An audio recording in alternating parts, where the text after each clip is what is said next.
Please go ahead. Senator Sifuna. Policy positions are articulated in manifestos, not in video clips.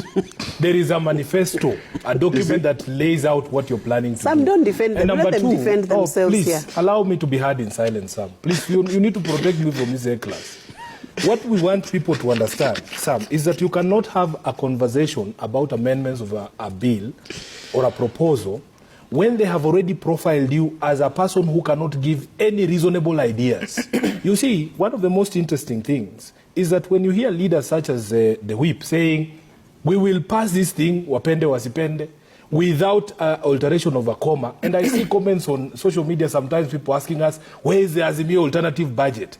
Where would I take that alternative budget to whom? Because every single Kenyan that has spoken, including yesterday when Kwame Owino was trying to explain how this housing levy is a bad problem, is a bad idea, we woke up this morning, he has been labeled an Azimio person.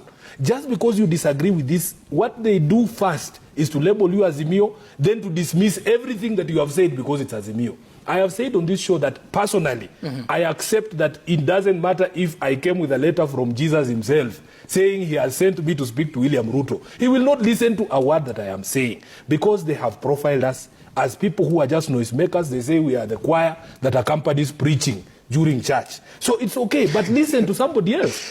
Sam, if you go through the list of the people who have appeared before this parliamentary committee, it is private sector, it is manufacturers, it is importers, it is unions, it is civil society, it is the church.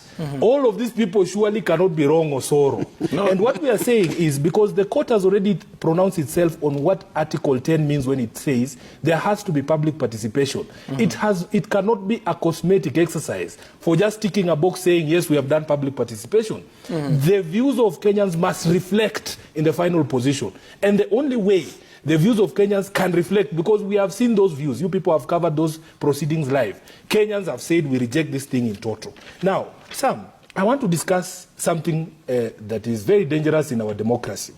Separation of powers. You know, separation of powers means vesting of legislative, executive, and judicial power in separate entities. If you decide that today you are going to be a member of the National Assembly, you cannot then be a president or a judge. One of the principles of separation of powers is that personnel, the same people or person, should not be allowed to serve more than one branch of government at the same time. If you are the president, sit in State House, let Treasury do their estimates, let them come to Parliament. But you cannot stand and say that my members of Parliament must do what I say. That makes you a member of Parliament. Because these people, I have not named anybody. Please, let me explain the concept I'm explaining here. Because you are getting educated for free. Equally. Yeah, you can have the rest of the night. Sam, what happens is, we get very worried when you see somebody occupying the office of a head of state, openly threatening members of Parliament, that I am waiting to see who is this member of Parliament who's going to vote against these proposals.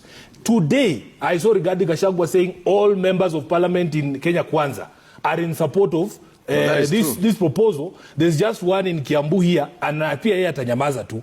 That is fettering on the power of the National Assembly. Okay. And also, you marry it with something I heard the CS for Interior saying, threatening a judge that even if he released a suspect in Shakahola, they would still put him back.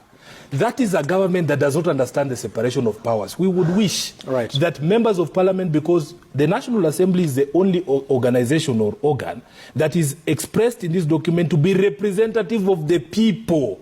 We in Azimio are saying, don't betray your people. They are saying, don't betray William Ruto. That is not the person who elected them.